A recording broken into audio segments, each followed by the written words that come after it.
Tamil Nadu CM విజయ్ను అభినందించారు హిందూ సంఘాల నాయకులు తురగ శ్రీరామ్. హిందూ దేవాలయాల ఆదాయాన్ని సనాతన ధర్మ ప్రచారానికి వాడాలని సీఎం విజయ్ నిర్ణయించారు.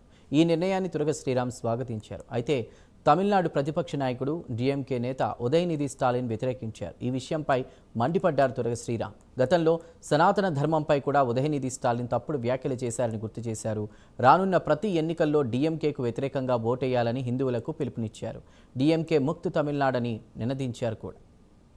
తమిళనాడులో టీవీకే విజయ్ ప్రభుత్వం, ముఖ్యమంత్రి విజయ్ నేతృత్వంలోని టీవీకే ప్రభుత్వం నిన్న ఒక అద్భుతమైన నిర్ణయం తీసుకుంది. అది ఏంటంటే, దేవాలయాలకు సంబంధించిన ఆదాయం ఏదైతే వస్తుందో ఆ ఆదాయాన్ని దేవాలయాల అభివృద్ధికి, సనాతన ధర్మ ప్రచారానికి వాడాలని చెప్పి విజయ్ ప్రభుత్వం నిన్న నిర్ణయం తీసుకుంది. ఈ నిర్ణయాన్ని మొత్తం భారతదేశంలో ఉన్న హిందువులందరి తరపున, ముఖ్యంగా తెలుగువారి తరపున స్వాగతిస్తున్నాం. నిన్న తమిళనాడు అసెంబ్లీలో ప్రతిపక్ష డిఎంకే నాయకుడు ఉదయనిధి స్టాలిన్ దీన్ని వ్యతిరేకిస్తూ తమిళనాడు గవర్నమెంట్ తూర్పారపడుతున్నాడు. డిఎంకే ప్రభుత్వానికి వ్యతిరేకంగా ఓట్ చేయమని మిమ్మల్ని అందరినీ కూడా మేము పిలుపునిస్తున్నాం. ఇక అందరికీ కూడా రిక్వెస్ట్ చేస్తున్నాం. తమిళనాడు నుంచి డిఎంకేని మొత్తం తరిమివేయాల్సిందిగా పిలుపునిస్తున్నాం.